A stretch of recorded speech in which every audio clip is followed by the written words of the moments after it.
On tonight's program, we all go crazy from the bugs and quit the Foundry. Just kidding.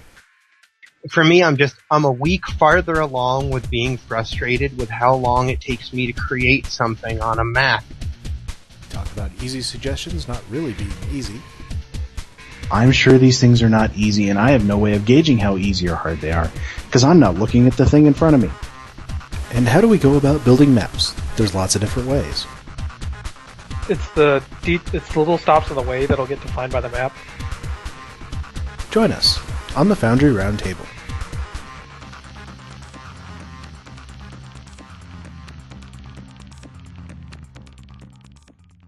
Hello, and welcome to episode 23 of the Foundry Roundtable, the podcast exclusively covering the Foundry for Star Trek Online. I'm your tame Foundry author, Drogon1701, and I've been on vacation all week in San Francisco. And I did not get the chance to visit Cryptic Studios, but I did at least go to the Monterey Bay Aquarium, which is where they filmed some of Star Trek IV: The Voyage Home. But I'm back with some new California-themed blatant lies about my co-hosts. So, we have with us the man who has the highest ever score at Pebble Beach, Greendragoon. I don't even know what that game is. Golf. Golf! Oh. I knew that. It's crazy. He knew that. Okay. Yeah, I don't. Which brings follow us golf. to the Marin County Community College mascot, Hippiejohn. Say hello. Did we lose Hippie? Hello. Hey! Renaming Romulan ensigns apparently Crashes makes Skype. me crashes Skype, and I don't get to tell the story of how I was, a mascot, but it's true. Well, our guest tonight is the Canadian sensation, Zorbane. Red text forever. Well, I've been keeping up with things a little bit while I've been on vacation, but obviously I've been a bit out of the loop, so I'm going to turn it over to my co-hosts. So tell me, guys, what is the state of the Foundry? Is anything better than when I left? Not really, no. Define better. Any fixes? The wait times? No, it still takes forever. The Foundry's still sluggish. The login dropped for unknown reason? Well, we've had a couple of I've been able to get in a little more consistently. Yeah? We've had That a is couple true. of unannounced Foundry maintenance warnings. I did notice that. I don't know what that was about. Guess it Yeah, didn't fix much. I don't know. Not that I saw. I don't think so either. I'm still experiencing the exact same things that we were experiencing right before you went on vacation, which is preview maps taking forever and But Greendragoon, you were telling us that Neverwinter's experiencing some of these same things in their Foundry, right? Yeah, from what I see, I mean, I don't pop in there very often. I mean, there are other Foundry authors who spend much more time in the Neverwinter Foundry than I do. But it seemed like they had a few. I know they've also dealt with some downtime lately due to something that the devs described was capable of data loss. And at least that's the reason they gave for why they felt it was necessary to bring the Foundry down. So they have actually had some complete Foundry downtime that we haven't had to deal with. And Hippie, you said you were getting pretty frustrated with it. I mean, there's probably a level for everybody, all of us. A point I think there's going to be a point where we all get to, and it's just, for me, I'm a week farther along with being frustrated with how long it takes me to create something on a map. And I mean, I went from wanting to create this really cool idea that I had for a colony that, because of all of the placement I will have to do to be putting things on tables inside of tents and all of that, that's going in and out of the preview map, trying to get the Y coordinate just right and everything else. And I only have so much patience when the map literally every time for me, some people have said, we've been able to load maps really quickly. Every time for me, it takes at least 5 minutes, and that's a minimum. I have had maps take 8 minutes to load. And when you're trying to go back in and out 4 or 5 times per object or per area to get things exactly right, and to even do something like, I have some NPCs on this map that I want to animate, that I want them doing, I want to use the legacy behavior. I want them to wander around, animate at different areas, talk once in a while. But instead, I'm going to settle for putting them in a static position and giving them an animation, because I've reached that point of frustration of going in and out of the preview maps and it taking so long and getting so little done in like a 2-hour period. When you used to be able to almost finish a map, or at least get things mostly in position, it's just gotten very frustrating is what I can say about it. It's a funny thing, it's not the preview loading times that have been really getting to me. It's been the just general sluggishness of the Foundry. And I've timed it. It's literally like every click that you do, there is a 1 second delay in response. So you click, wait, respond. Click, wait, respond. Click, wait. Yeah. And it slows everything down so much. I think Zorb, you were telling us that you kind of had stopped editing at the moment. We're just writing dialogue, right? Yeah, I mean, same as Hippie.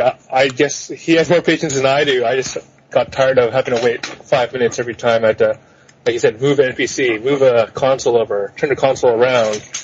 And I just gave up after probably like a week ago, and I just made, just work on the dialogue, kind of build the maps on paper first instead of putting it in the map editor, and that kind of stuff instead. Yeah. Well, let's see. That's our next usual topic, of course. What have we been working on? Obviously, I haven't been working on anything because I've been gone. So, Zorb, you've been doing dialogue and that sort of thing. So, Hippie, what have you been working on? I'm working on it right now. I'm at one of those moments where I'm not incredibly frustrated with the Foundry. I am frustrated, don't get me wrong. I certainly am frustrated, but I'm right now placing maps on what has become the colony map, which I don't even remember what the base map I decided to use is, but it's one of these. I've got a story that's just like burning a hole in my mind. I want to put it out there, and I can't wait for the Foundry to catch up. That's why I have a little more patience right now with how much of a pain in the ass that it is right now. It is, I can't stand working in here. After about an hour, I'm gonna be done with it. It's a guarantee. But yeah, I'm working on the Romulan mission. What was going to be a nice, completely custom-made colony map is instead being built on a pre-made map, but that is the current state of the Foundry as far as I'm concerned. that things that could have been a lot cooler, now people are not taking nearly as much time. And the other thing that bothers me about the current kind of state of the Foundry, I guess, is new authors having to experience this as what they now must think is just the way that the Foundry works. So, I don't know. I've been working on my mission and wondering how other people are handling this. So. Yeah, I know. I mean, every time I see someone come into the forum saying, "Hey, I'm thinking about getting into the Foundry," he's like, just have this urge to say, you sort of cringe. Not now. Now is a bad time. I want to be like, no, come in when it works right, please. Because it does work right sometimes. Sometimes. But obviously we're going on, 2 months nearly. It's like a week under 2 months that the Foundry has either been offline or just completely riddled with new bugs. So it's funny, Hippiejohn was kind of talking about reaching that point of frustration, and for me, I kind of hit such a point this week with, it was basically I watched, or MMORPG did a live stream interview with Rob Overmeyer, and just listening to that, it was very difficult for me as a Stowe Foundry author, just because he was putting in so much.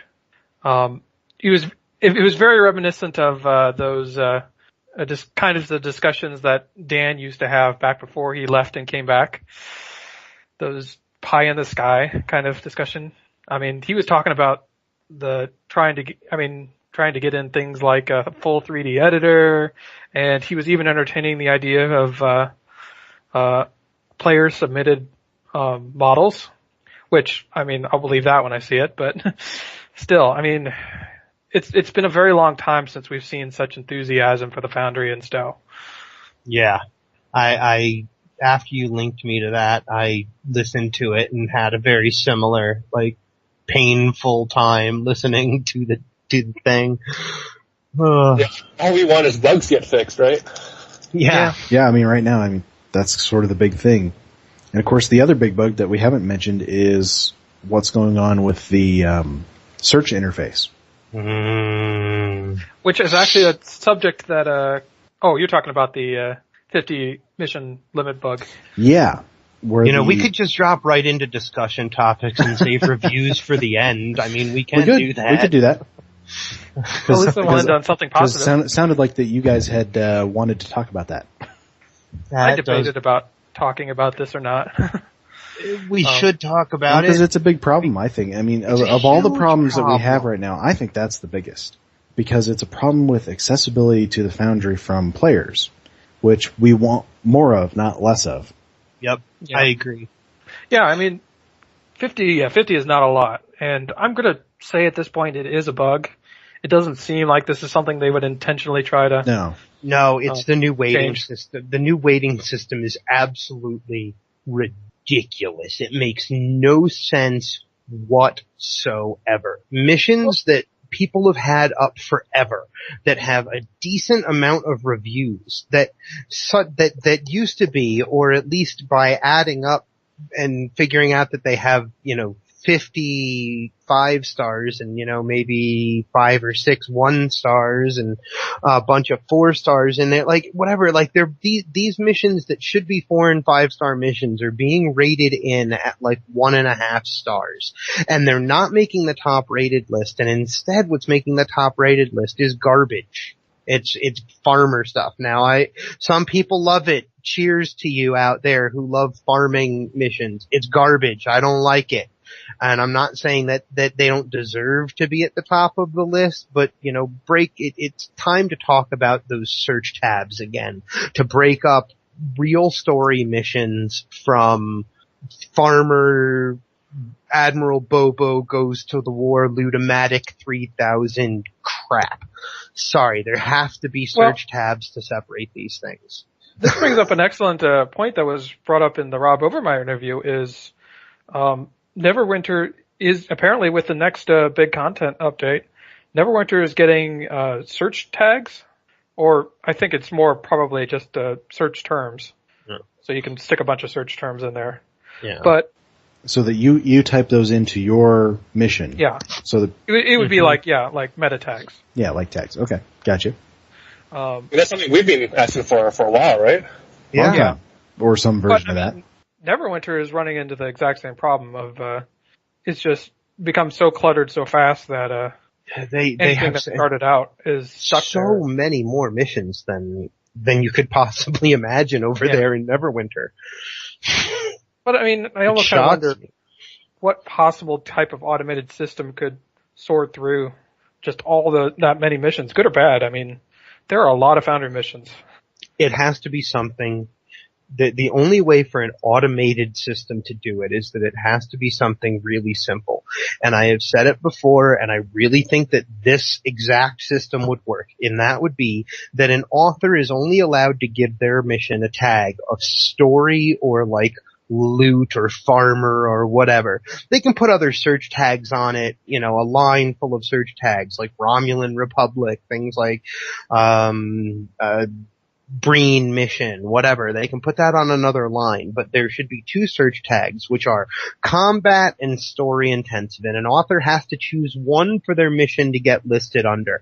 And there should be a spot at the end of the mission when you're giving it a number of stars and writing down whatever you want about it, where you vote whether it was combat or story.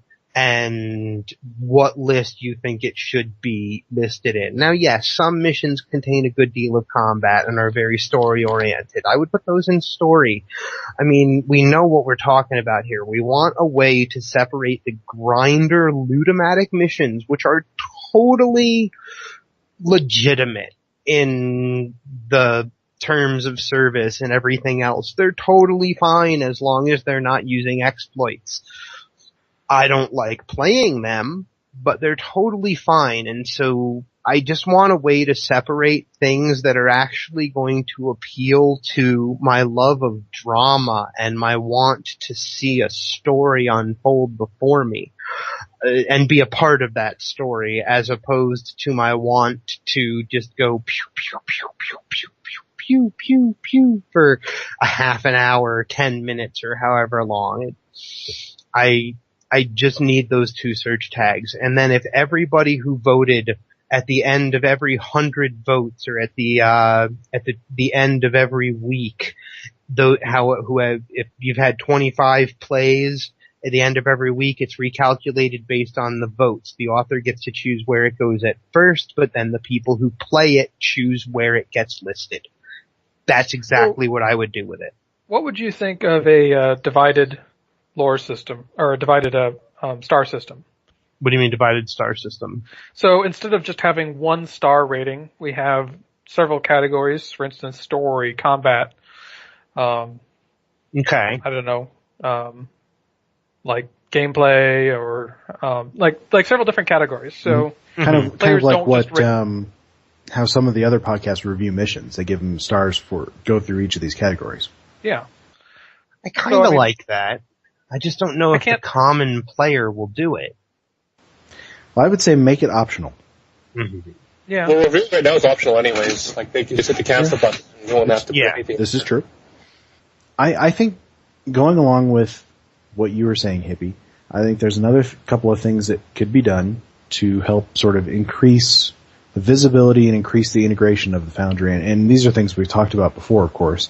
Mm-hmm. One is putting more access points to the Foundry out in the game. You know, put a contact guy on Earth Starbase with all of the missions that begin on Earth Starbase that you can scroll through. He doesn't intrude on your gameplay, but he's there. And it's another access point. You know, when you fly out and you go up to the DACE system or whatever system, there's a little button you can click that says Foundry missions. And it'll give you all the Foundry missions that start there. So, I mean, would you want to see something done like what Neverwinter did with the Harpers, where you talk to someone and they give you an option of 3 randomly chosen missions to choose from? That'd be fantastic. Absolutely, if they could make sure that it works. Mm-hmm. Because at first, obviously, with the caveat is, any suggestion we make, as long as it works, is sort of inherent in that. Yeah, that's true. But this would be a good point, while we're making suggestions.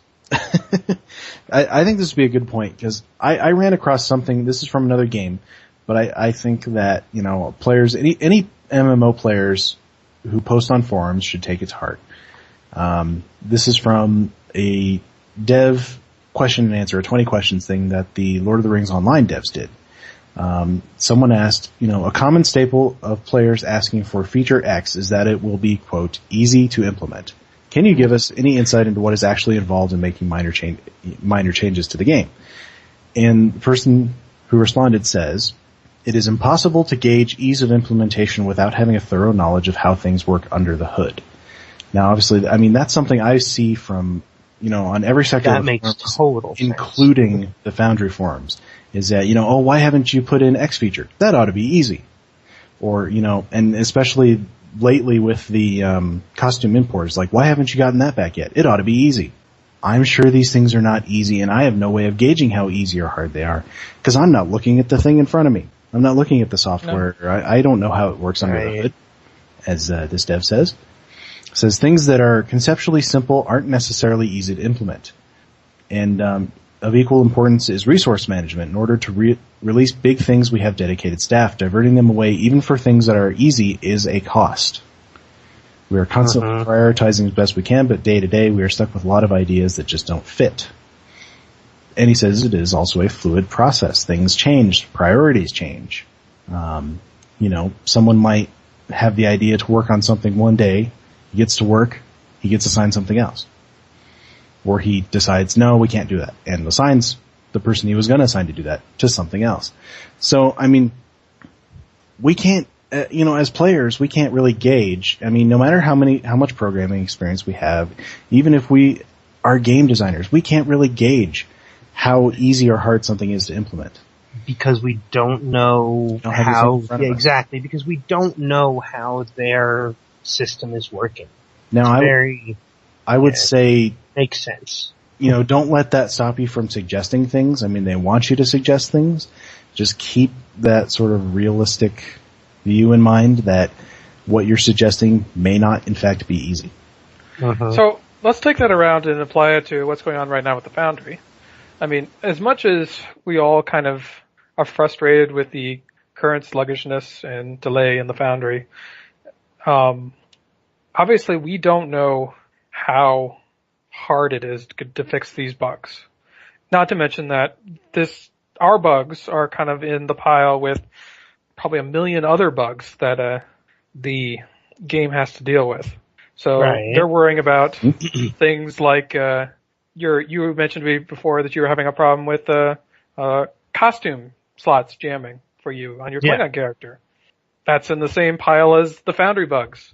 There's also things like how difficult a bug is to track down.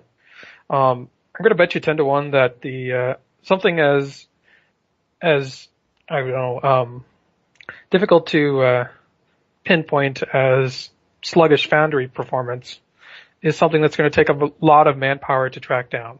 And it's not something they're going to be able to do quickly. I mean, they've got to run net tests. Mm-hmm. They've got to track all of these different things, try to source down the problem, and then they've got to turn around and try to fix it. And depending on what's actually going wrong, that could take a certain amount of time. And depending on how many devs they have assigned to the task of Foundry bugs and what else they have on their plate.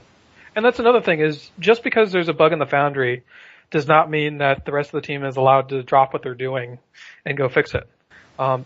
Cryptic has a schedule, and the schedule is actually really important because the schedule ensures that development moves forward on STO so that they can do things like continue to make sure that the game has an income or make sure that game-wide releases come out on time.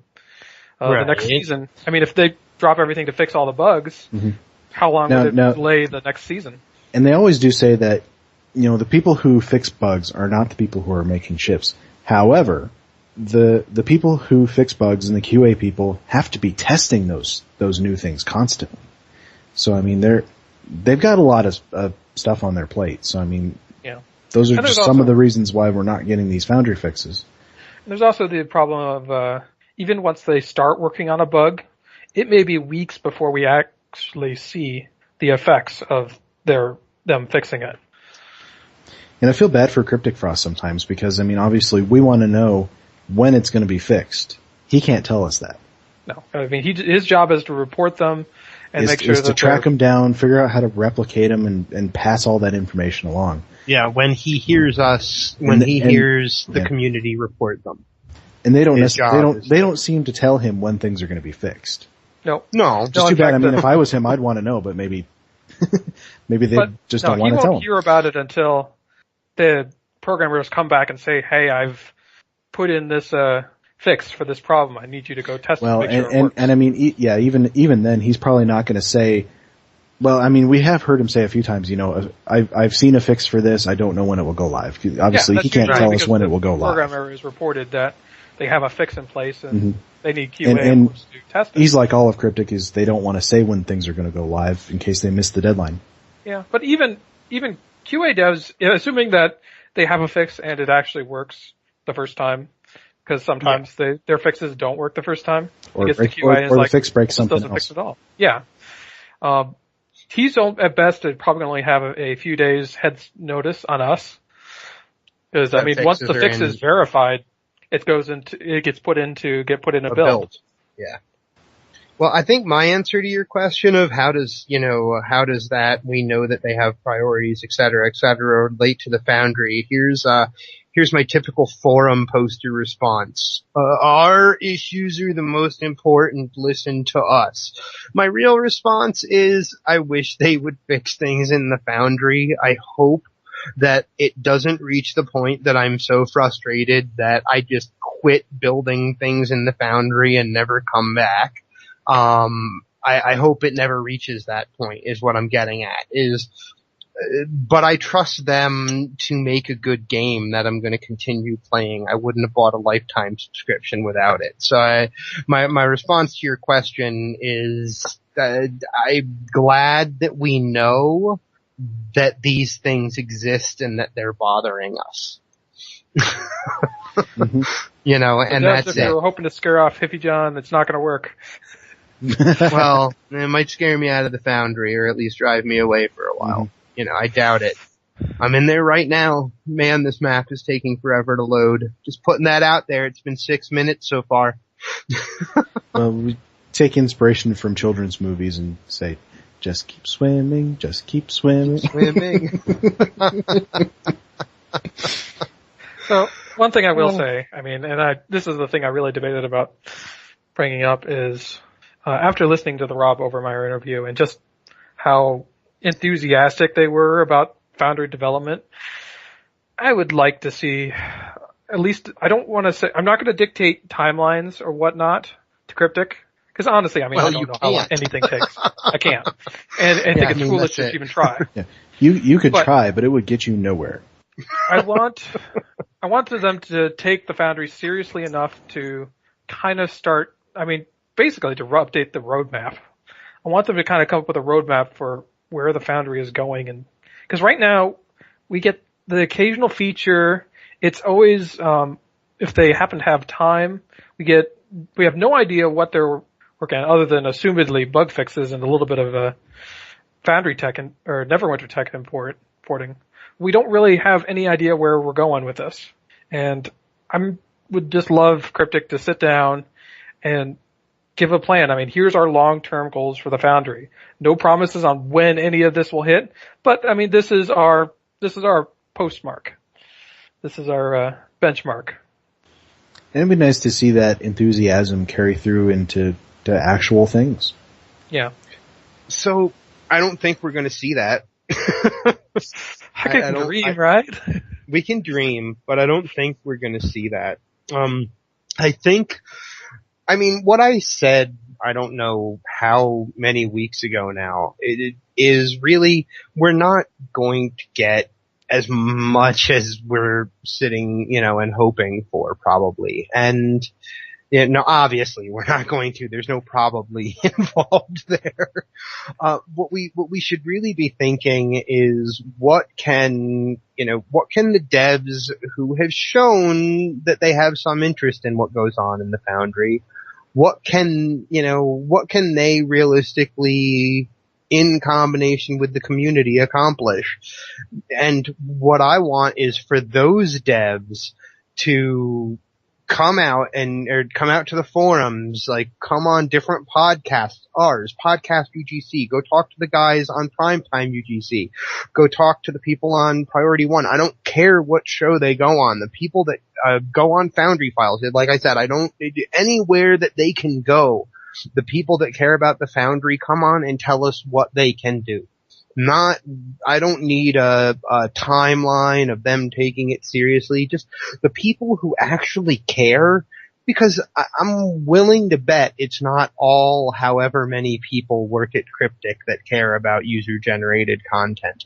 There's probably, a good dozen. I don't know. I have no clue, but get some of those devs to come on and talk to people and say, this is what we can realistically accomplish, given the very limited resources we have.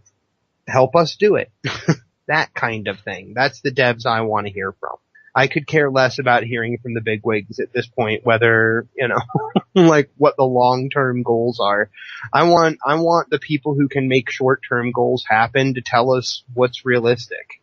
You know, we had Zero at one point tell us a map takes all day to get in the Foundry. Okay. How often is someone able to dedicate a computer to all day putting a map in the Foundry? You know, tell us stuff like that, and or tell us when things like that happen. I mean, that's kind of what I was getting at, though, with the plant, with basically a roadmap. Is like I said, no timelines here, just where are we going? I mean, what are our expectations? I mean, lack of communication is hard to work with, and we don't have no communication, but we don't have much communication on where the Foundry fits in with everything. We don't have much communication. Well, I don't think it does fit in much with everything at the moment. And I think they should make an effort to make it fit in. Yeah. One thing I will kind of finish off with, and I was actually, I was reading an article, I think it was on one of the two MMO sites, and it was basically talking about UGC content and the dangers and whatnot. And what the article was about actually isn't really important to this, but the fact is that even now, when people talk about UGC at Cryptic, Star Trek is still held up as an example of UGC. So and it's because still few MMOs actually engage in UGC. The UGC that's in a lot of other MMOs is more like housing. Yeah. You build a house and other people can see it. I mean, there's some really cool systems for that. UGC, any more than your bridge is UGC. Yeah. But my point is that Cryptic, whether you feel that the Foundry is a priority enough for Star Trek Online in its grand scheme, it is a noticeable factor from the outside. And I think they need to kind of keep that in mind. And that is about as far as I will take it.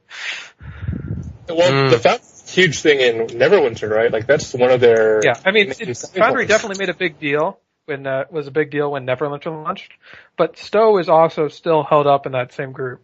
So people outside of the game do pay attention to the Foundry. And I just think that Cryptic should kind of keep that in mind. They really have an opportunity to make it the same kind of cornerstone that it is in Neverwinter, or they're trying to in Neverwinter. Absolutely. But they got to dedicate resources to it, and I don't know if they're going to do that. Yeah. See, I don't think that the Star Trek Foundry, I don't think it has the same ability to be a big cornerstone. The game's just not built that way. I don't think. Yeah, we kind of are suffering from the problem of having the Foundry added in after the fact.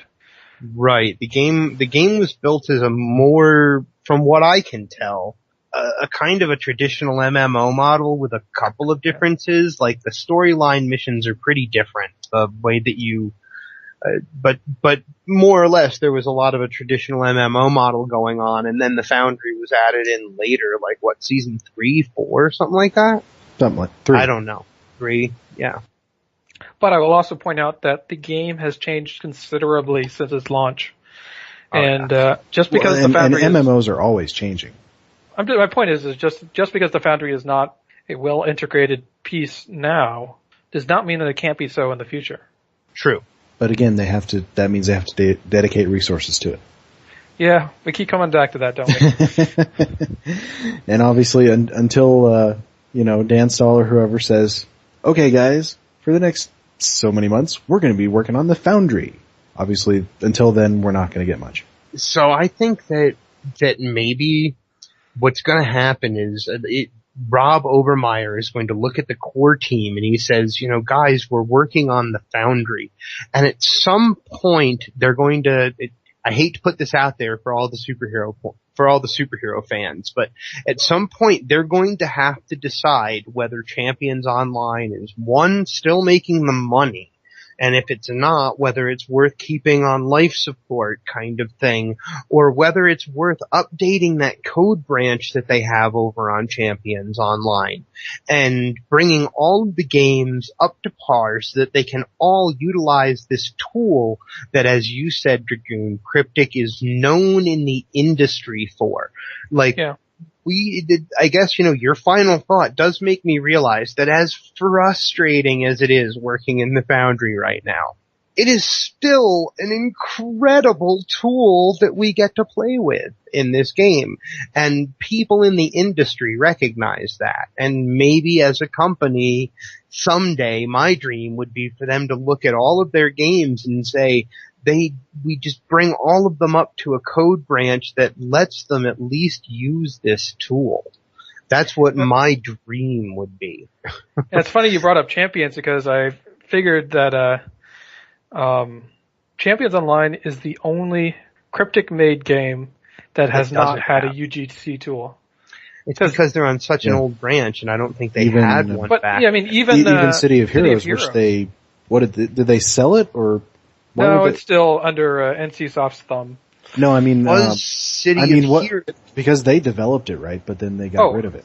As far as I understand it, what happened was it started out as Cryptic, and at some point it was decided that, I guess by NCSoft or whatever, that they wanted to get Cryptic out, or Cryptic wanted to get out. I'm not entirely sure on that. But what ended up happening was the bulk of... We should look up the truth of what happened. What we currently think of as Cryptic Studios left, and a portion of that stayed behind and became what was known as Paragon. Okay. Until recently Paragon shut down, and then Cryptic hired a bunch of old... The question then is, was it Cryptic Studios who developed the Mission Architect system, or was it... wasn't there long enough to... Was it Paragon Studios or whomever, NCSoft afterwards?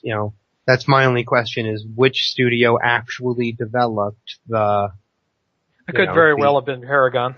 Right, it could have been after Cryptic, and then, because if you had a studio split, I imagine you had people involved on both sides of the split that were involved with the idea, at the very least, the early, envisionings of user-generated content and how it might work.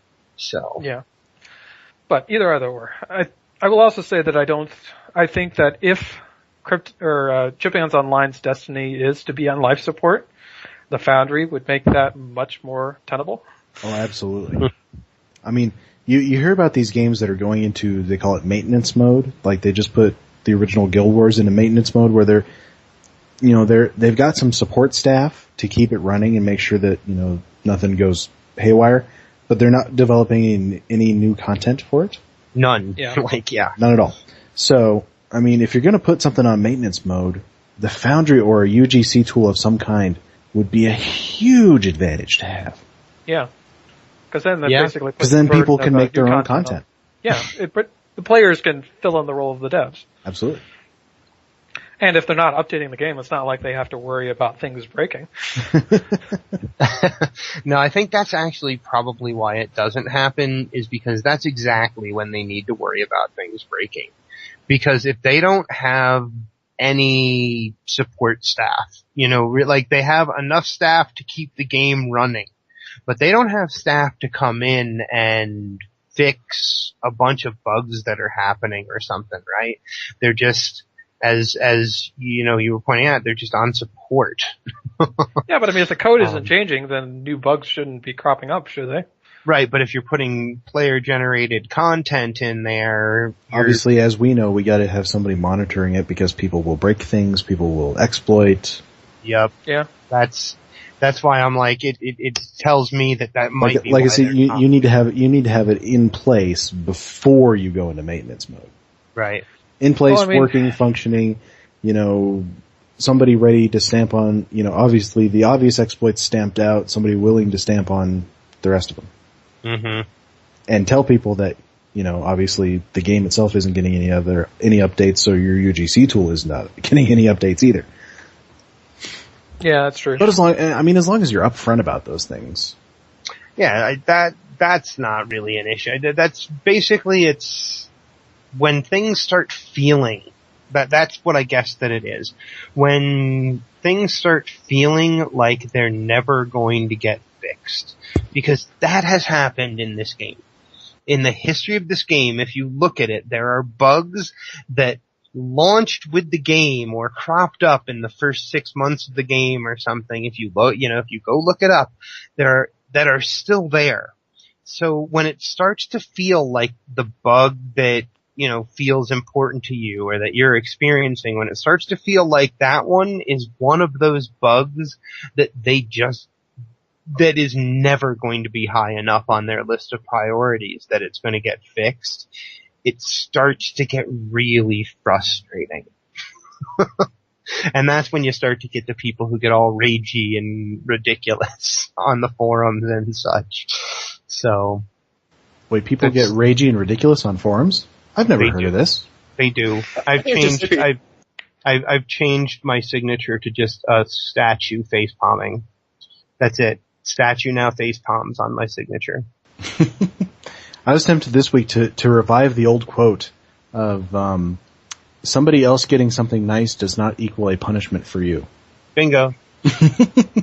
I was only I guess the utterly utterly silly debate about the Tribble reward. Gave the Tribble to everyone. Yes. Yay. Yay.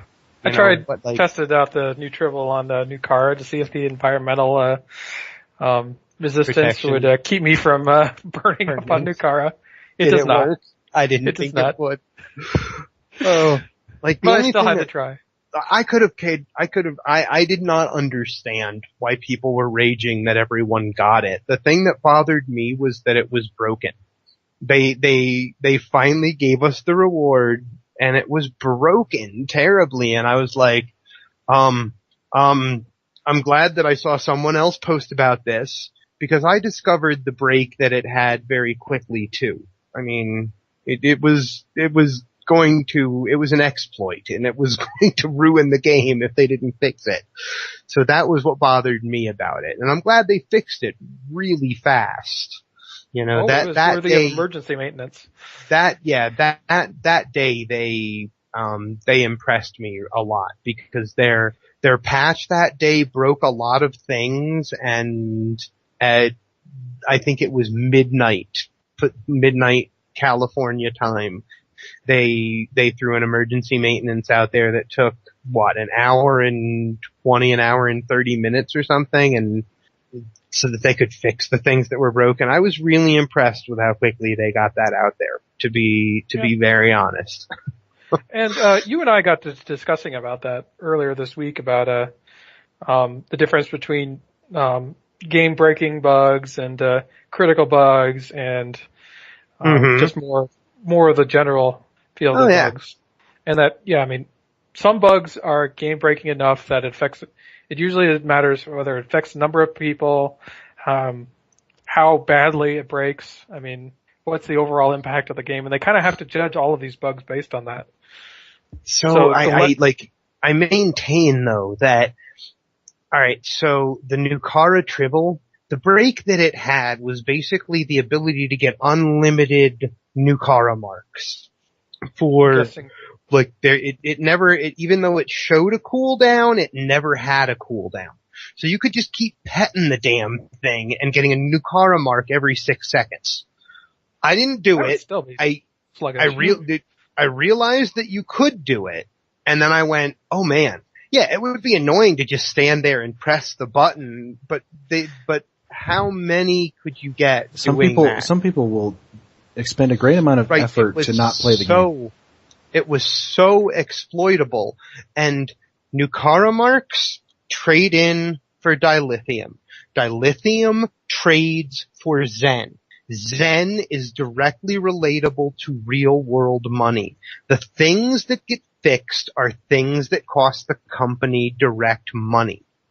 When it's a bug where they already have my money, I feel like that bug with the KDF costume slots, despite how big it's gotten, despite the fact that it's now affecting everyone. You know that? And how many people are screaming about it? I mean, I know that the forums are very how many people are screaming about it? A lot of people are really frustrated with this bug.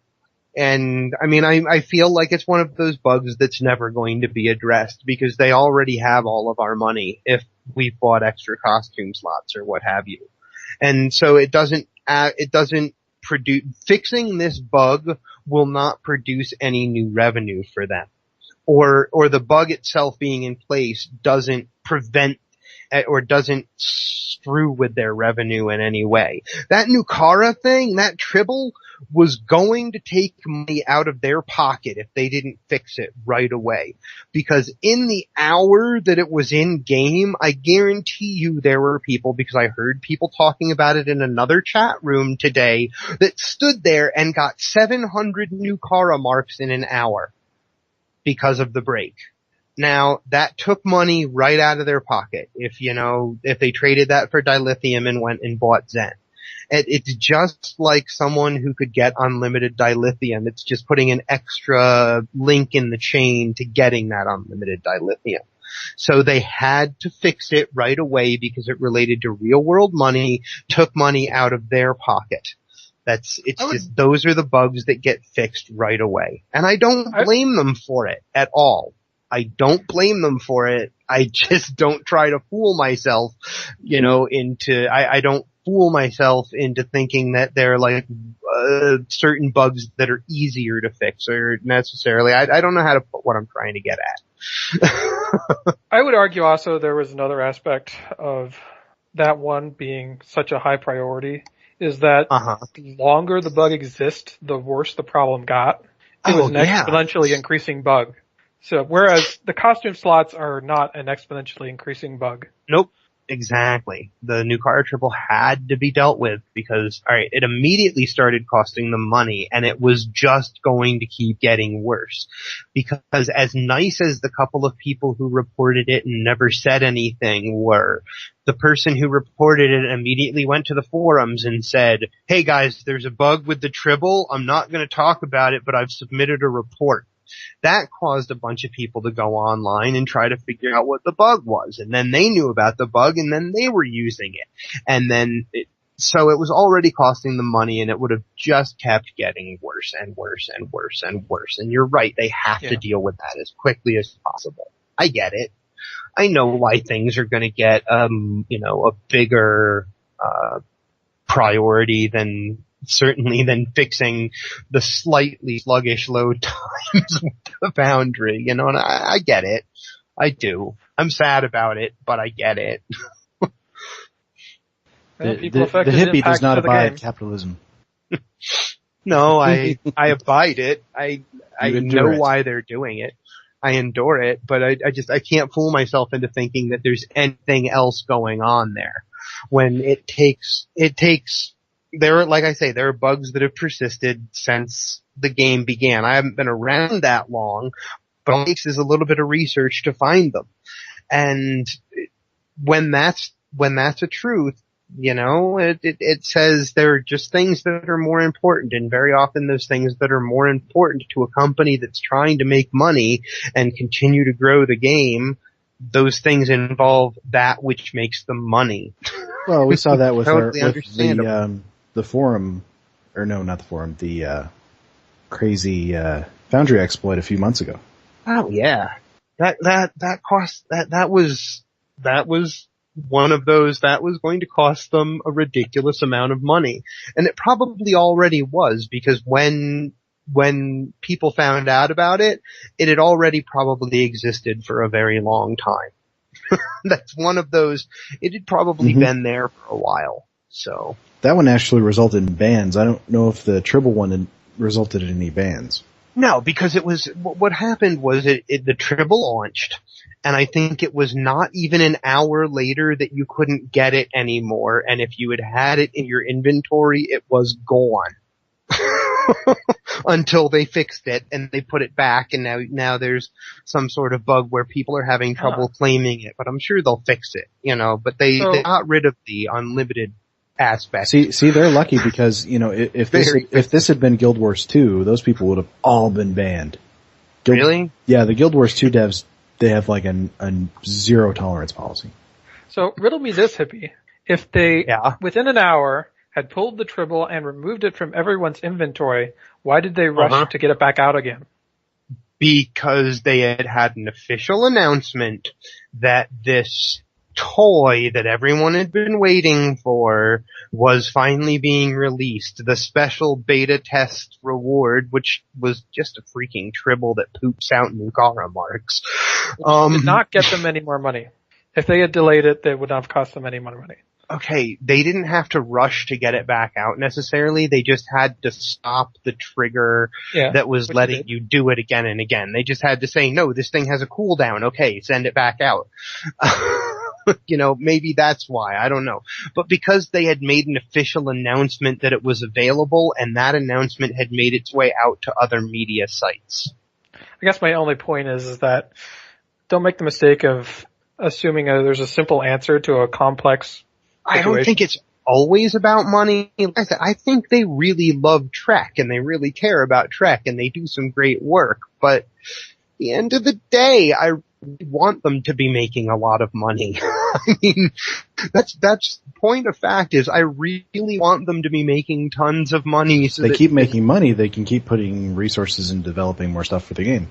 Exactly. If they keep making money, this game I enjoy playing, it's still here tomorrow and the next day and the next day. So, whatever they have to do to keep making that money, I'll call them capitalist swine for it all day long, but secretly I'll cheer them and be like, yeah, keep making money. I want to play this game.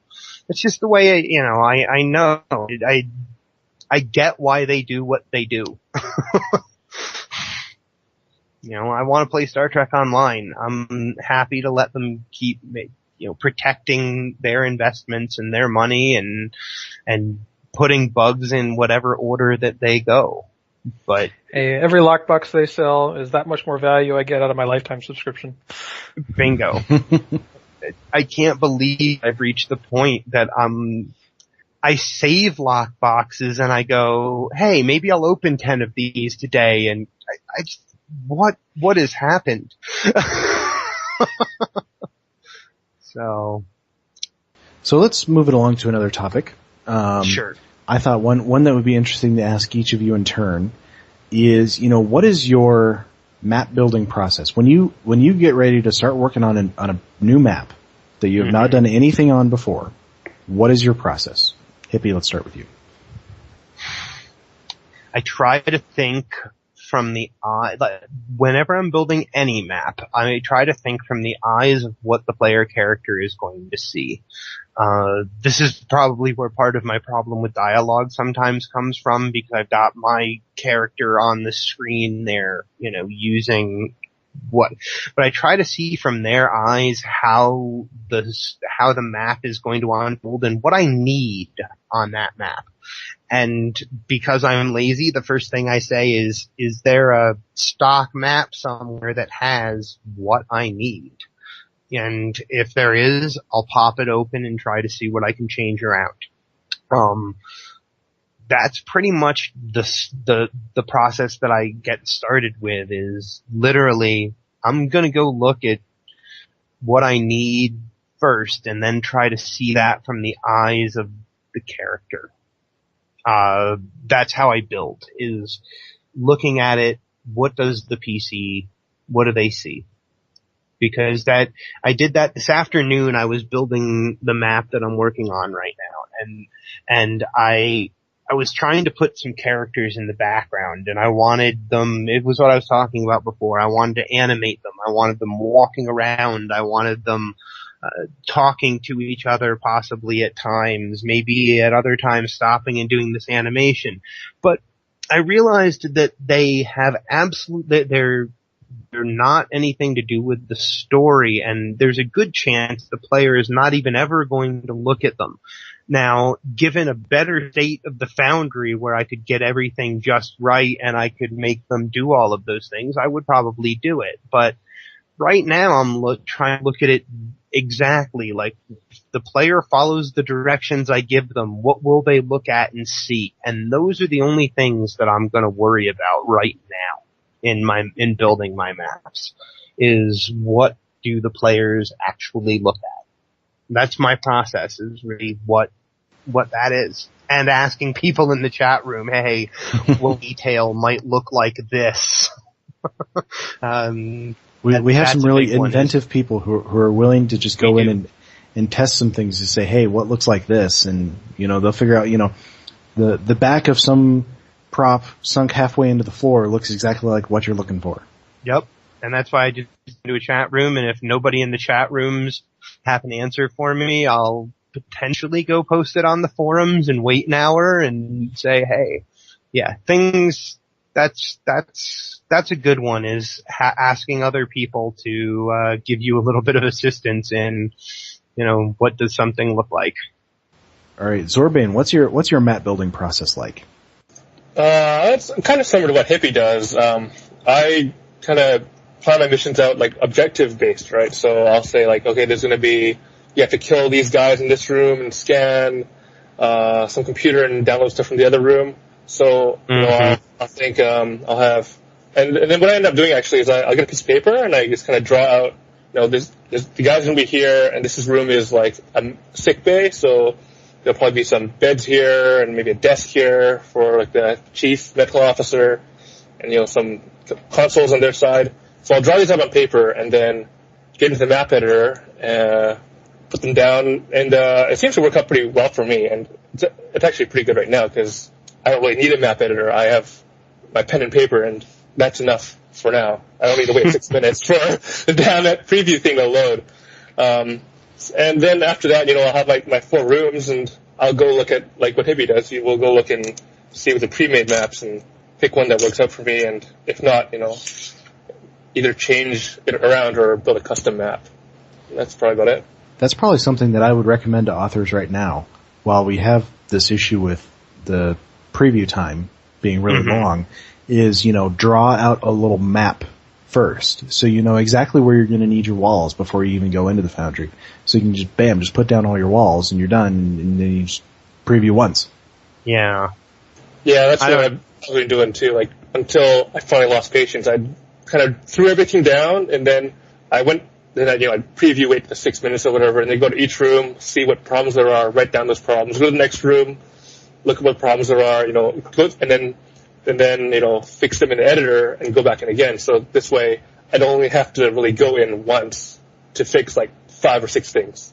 That kind of thing. That kind of saved me some time, but still, for me, I eventually lost my patience. I'm getting there, man. But it's definitely a point where you have to sort of change up how you do things a little bit in order to make life a little bit easier for yourself. A little bit less frustrating. Yeah, exactly.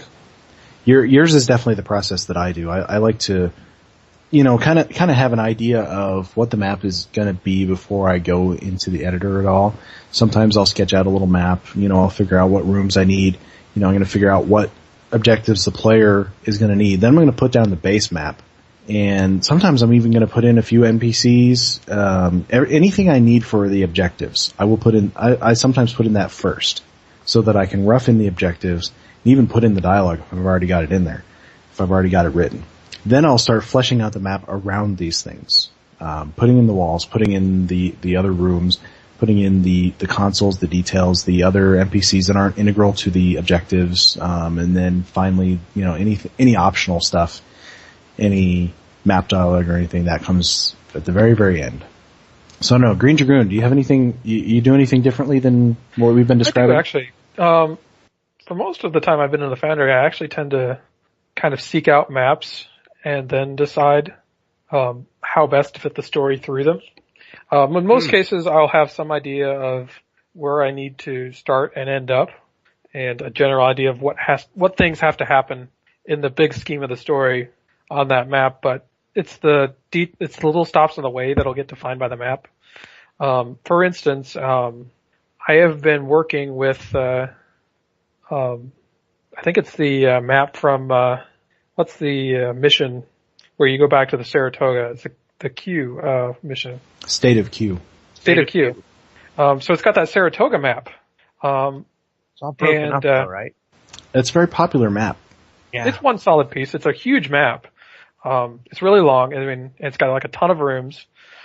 But I think what I ended up, for the contents of the story, I knew that I needed the ship to be under attack in like a state of red alert. So that narrowed it down to a few specific Federation maps. And I knew that I wanted to recreate a interior like set that looked like it could be deflector control. So I kind of wanted to give that little hint of the inside of the deflector look.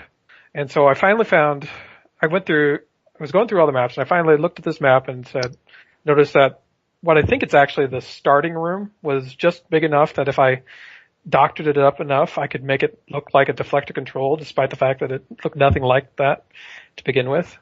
So I ended up deciding, okay, this is great. I can build this particular room, and it happened to be at one end of the map. So that kind of meant that it either had to be at the beginning of that map or the end of that map. Mm-hmm. And I couldn't make it at the beginning because the story hadn't advanced far enough. So I made it at the end of the map. From that point, I had to decide, okay, what are all the steps getting there? And a lot of those were defined by kind of what the story needed as it was flowing through. So, for instance, the room where you fight the final boss is actually, it's not where you start, but it's the first room you get to. And so I ended up turning that into the security office.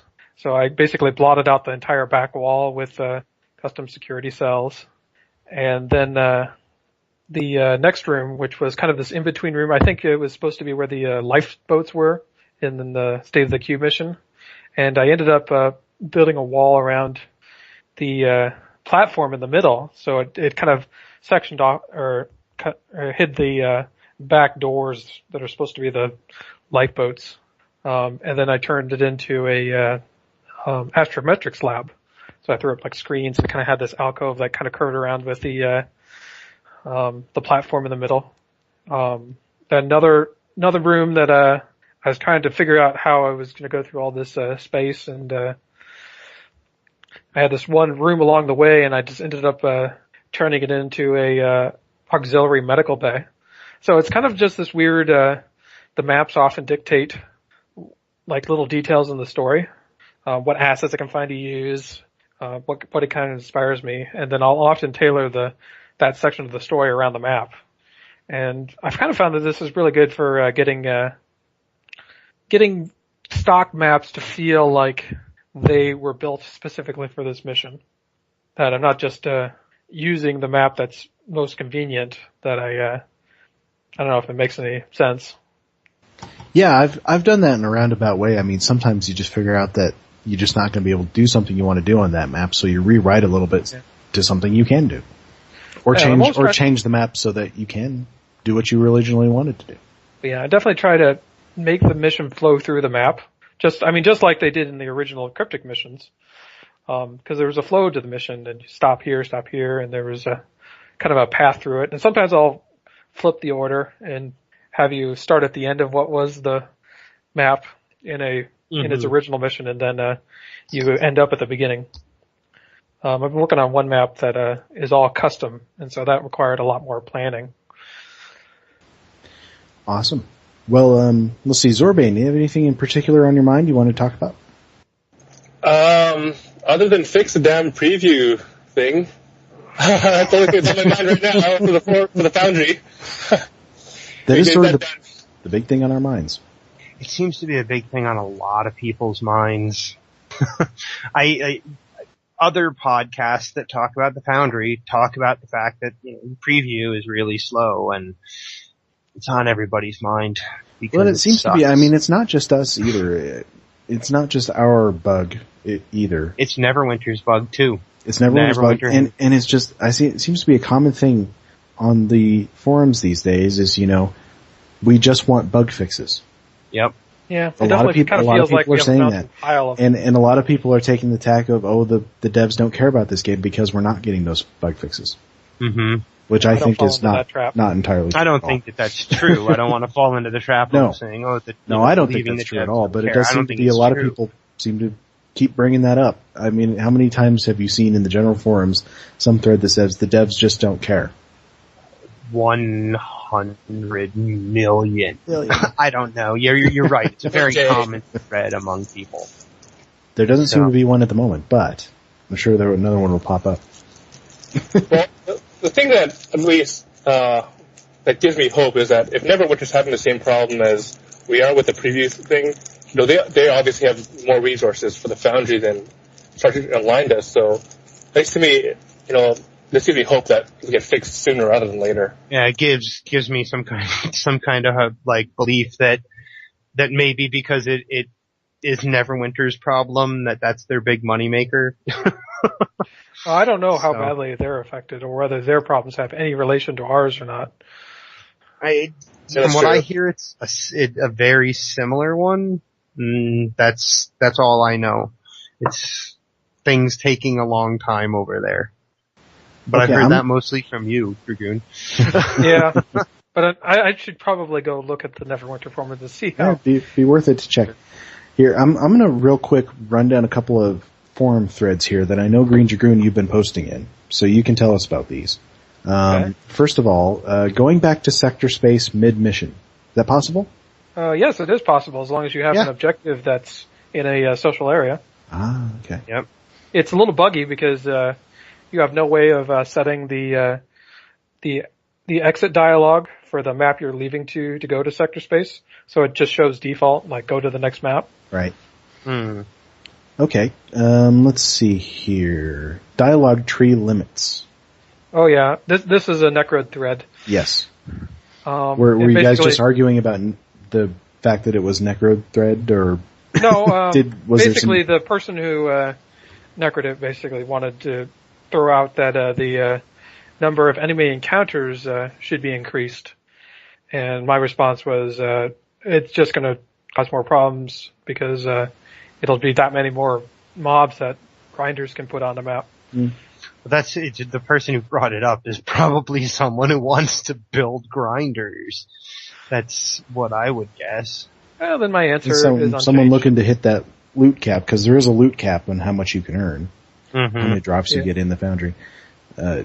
Just somebody wanting to get that all in one mission, I guess. They need their loots. What does that have to do with dialogue tree limits? I think it was just on the subject of limits in general. Yeah. Just give me an idea how old this thread is. Maplet apparently responded in it. Yeah, it was an archive thread.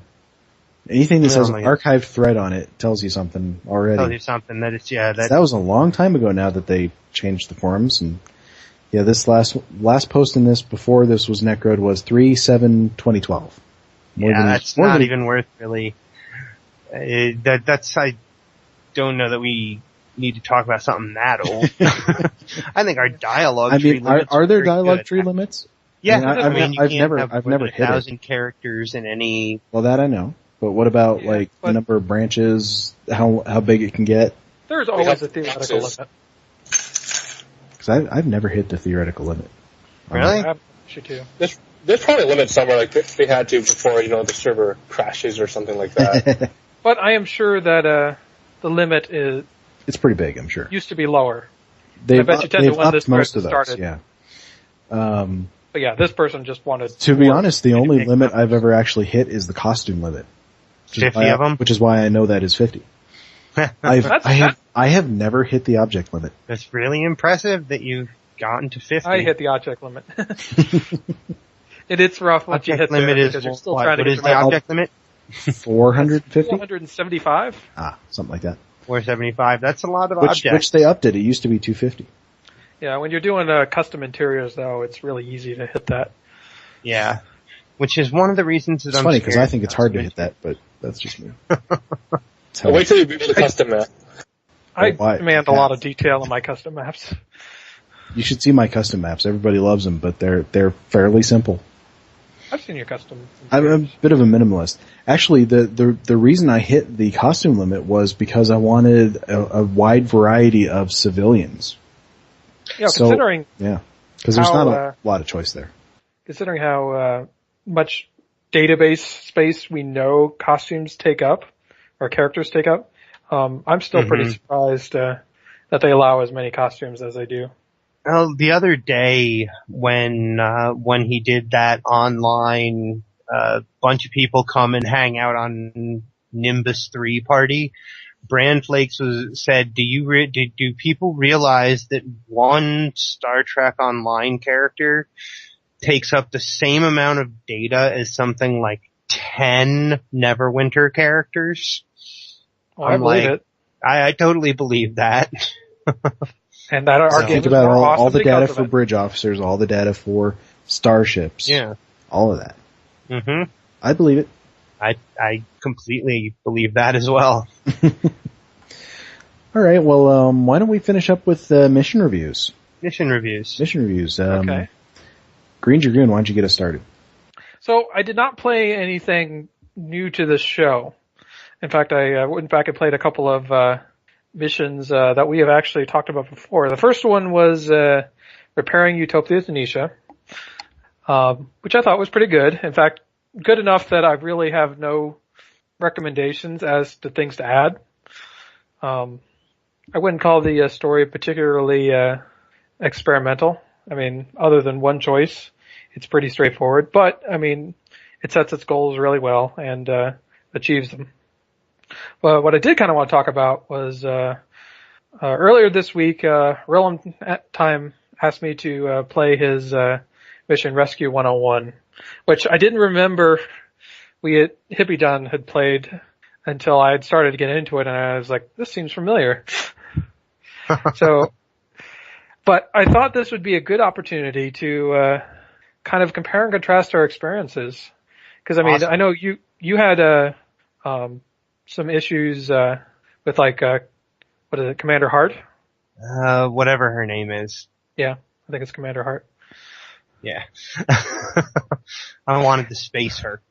Yeah, and that's the only issue I had with her was that in the story and it's not that she was a character that I loved to hate. Those characters are important. He should make a mirror universe version where you can space her. He has gone and made something called Airlock 101. There you go. So going through this, and so I kind of finally have some context to what you were talking about before. Mm-hmm. I'm sorry, it wasn't Commander Hart, it was Commander Evans. That was it. There you go, that's her name. Commander Hart. Yeah. Commander Hart was the one you were trying to rescue. Right. So going through it, I don't think Realm's intention was to make Commander Evans a Shelby. In fact, I got the impression that she was kind of meant to be like a mission, or what's the term? Like a mission lead or you know how you would have on the Enterprise where they would have some delegate or some specialist or something who would come on board because it was their mission and the Enterprise was just being assigned to it. Okay. So that's kind of the impression I get from her. That she's basically the mission, because she was originally part of this mission before everything went south. She's kind of coming along with you to try and see this mission through. Okay. That said, he does kind of treat her like a replacement for all of your bridge officers. Our bridge officers are very quiet in this mission. Yeah. And I think that's a mistake. I think if we want to introduce a character like this, that it's better to have them work in tandem with bridge officers, especially let the bridge officers continue to give the dry explanations. You don't need to introduce a new character. Where Commander Evans could really shine is if she is the one who is bringing emotion to the situation. She's the one who's emotionally invested in the success of this mission. I would personally like to see some kind of background between her and Commander Hart, so that she is like very motivated to get this mission succeed. Okay. I kind of saw what you were talking about with the Commander Evans taking over your ship. And making decisions for you. I do kind of agree with that. And it's funny, I could almost see the conversation playing out better, like, you get into orbit, like, with your leave, I'll assume command, blah, blah, blah, blah, and do stuff. And you can have the two options of, very well, we're beaming down, or, I don't feel comfortable leaving you in command, my crew is much more experienced. At which point she says, as you wish, Captain, but I think I should at least act as a liaison with the away team. So there you got something like that. Even if she was, it's something that I realized the second time I played through was, even if she's the one who answers a hail or gives me a report, if at the beginning I had said, no, my crew's in charge of keeping this ship, Yeah, but I mean, if you structure it that way, it doesn't matter which option they choose because she'll be the main point of contact either way. Mm-hmm. But at the same time, it still makes the player feel like they're getting a choice. Mm-hmm. In that amorphous who's actually in command. Yeah, it would just give me the choice. I want it to be my choice. I ran into a couple of issues. Some of the objectives seem to be out of place. For instance, you go and destroy all of the turrets, which I thought was a really cool touch, by the way. Yeah. You get inside and you're reading all these logs, and apparently one of the turret objectives did not trigger until I was like 3/4 of the way through that. So I had to go run outside, go destroy yet another turret, and then run back inside. And it kind of caused some problems as a result, with one of the map dialogues. Mm. So I'm not sure if that was a Foundry bug or if it's a bug in his storyboard. They just had that misplaced. I didn't run into something like that. I destroyed all the turrets outside well before I was inside. Huh. I'm wondering if this is a new Foundry bug or not. We should try to see if we can reproduce it. Yeah. He used the warp effect a lot, and I don't think he needed to. I mean, he would do it in both systems custom systems, where you warp into a warp field and then warp into the system, but he doesn't use this for any way.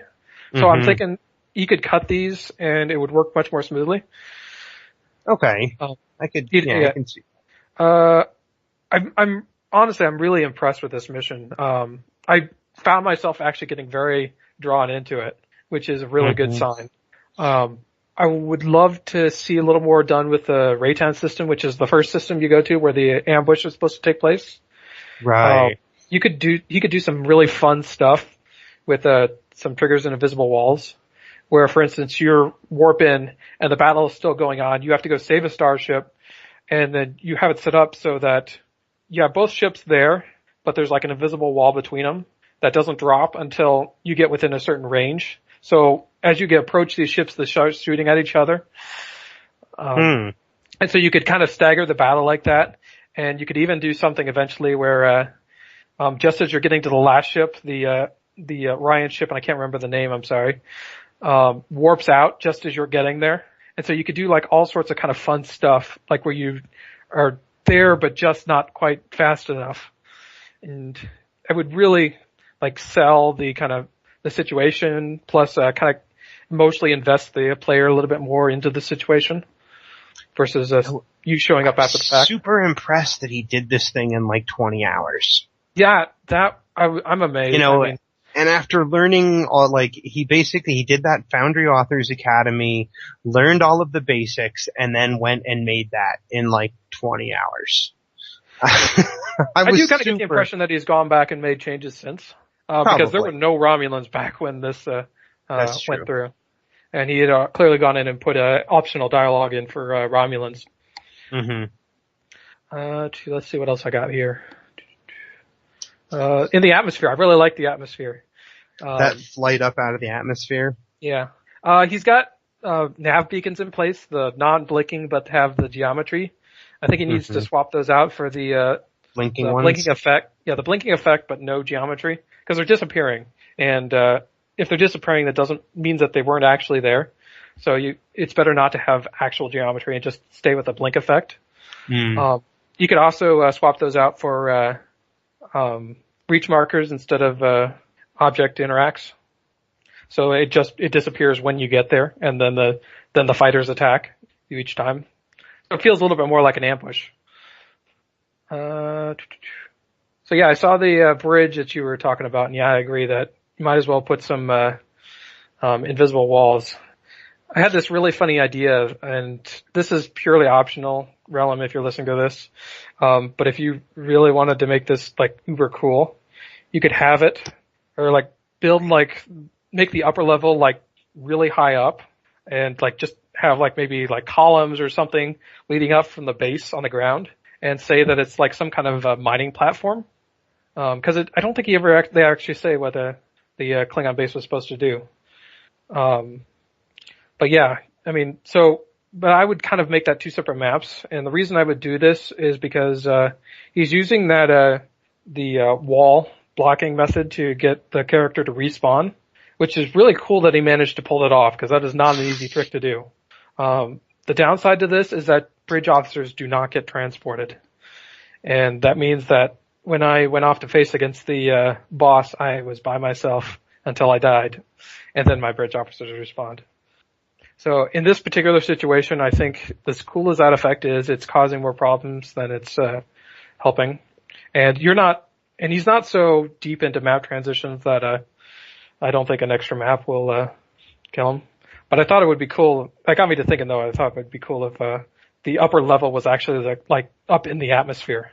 So it was on a separate map. And so when you're walking across, you're like really high above the ground or something like that. And then it'd be really cool with the shuttle landing and stuff. I think that's most of what I have to talk about. Short reviews this week. What, that wasn't detailed enough for you? I don't know. That was the usual Greendragoon style review. I'm sorry. Indeed. I'm someone I think it's kind of cool, on, actually. Details like that. I think it's actually kind of cool that you guys, to counterpoint on the same mission. I think it's cool. Yeah, that was kind of neat. All right, Dragoon, or no, I'm sorry, Hippie. We just did Dragoon. Hippie, you got one. Yeah, I couple weeks ago last week when we first got the Foundry back and such, I put a list or a call up on the forums that said, hey guys, throw me missions to review. I have a list currently of like 9, 10, if I looked correctly, I have 11 authors that want me to look at missions. So I'm just going to go down the list and kind of try to look at one mission from an author at a time and not try to, not let myself just get caught up looking at one author's missions when there are a lot of people that asked for a review.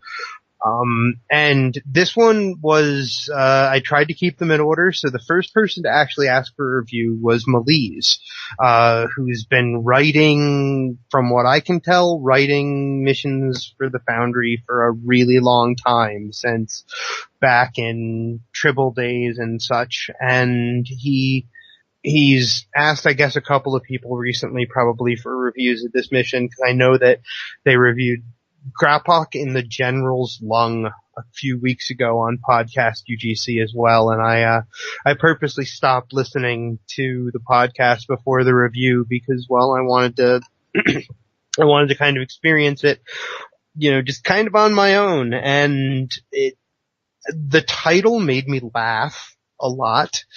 Gropok in the General's Lung. It took me a minute to remember where I had seen it on screen, but Gropok is the sauce that they kind of put way too much of the sauce on his food for Alexander when they're trying to make Alexander into a warrior or something like that in one of the episodes.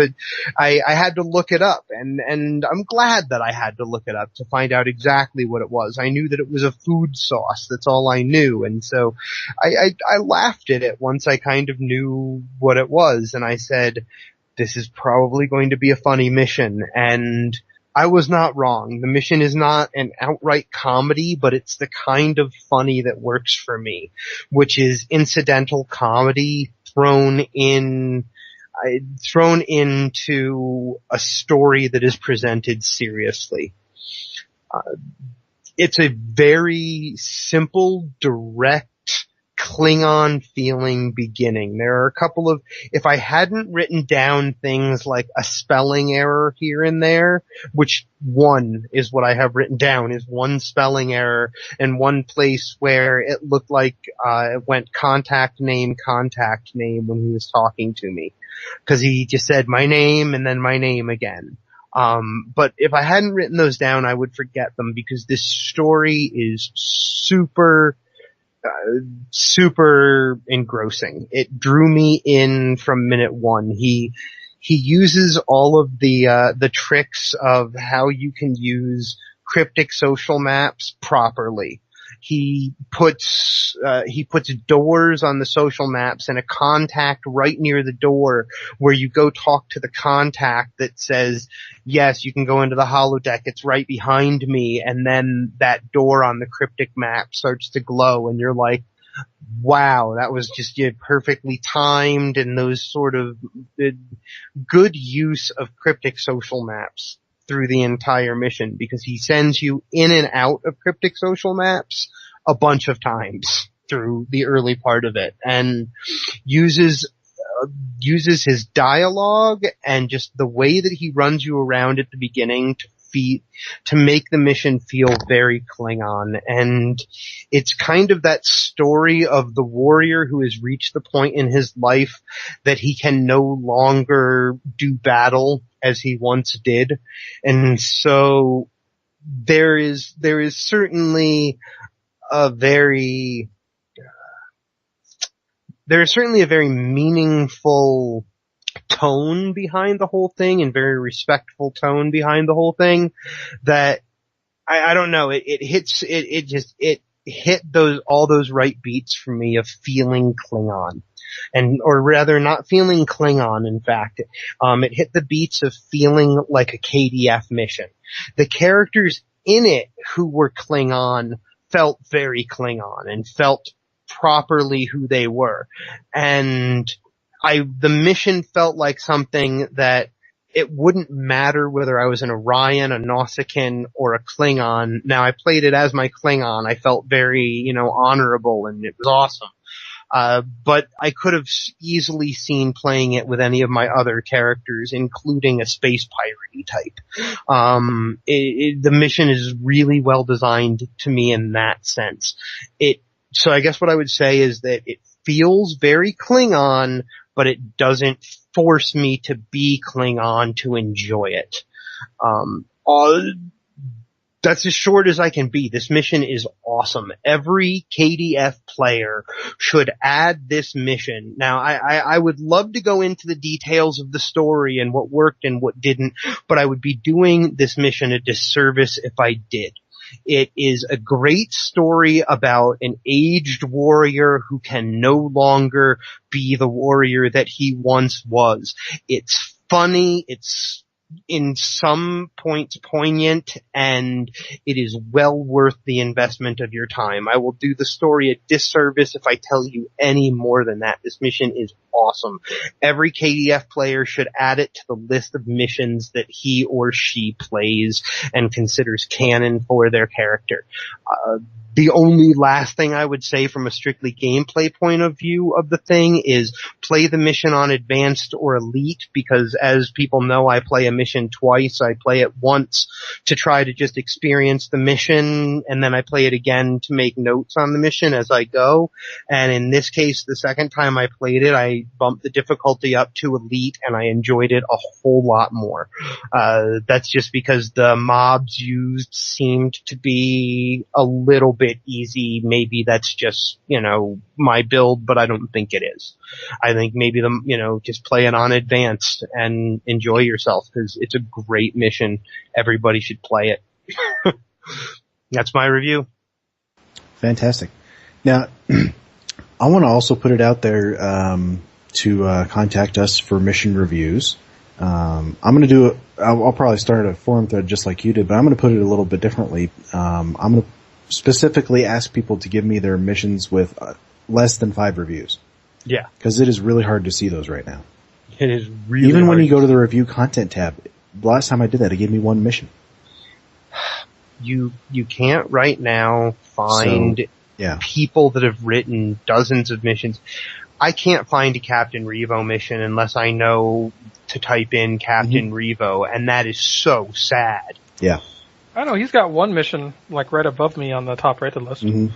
Really? I think Kirkfats are nowhere to be found. I think, that's a lot of people. I don't even know if mine are in there. Spotlight missions, of course. Yeah. So, I'm going to start a forum thread, and people can email us. Email and the Twitter account are always in the show notes, so there we go. Yeah. So send me your under 5 review missions, and I will play them.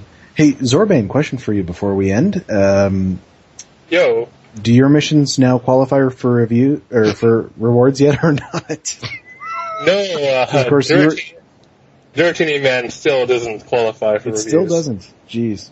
And for the record, I liked that mission. I did too. I love that mission. I like that your missions are inspired by, maybe not inspired by, but certainly affected by pop culture and what's going on, you know, for the time, like in movies and mass media and such around you at the time.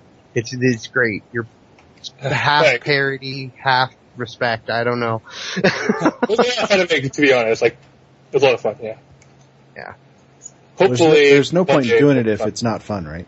Oh, yeah, Yeah. definitely. No, well, that's why I'm sticking around the preview thing right now. Well, I think that's a good place to end for the night. However, Yeah. I'm going to end by issuing a challenge to the community. Oh no. Sharknado Foundry mission.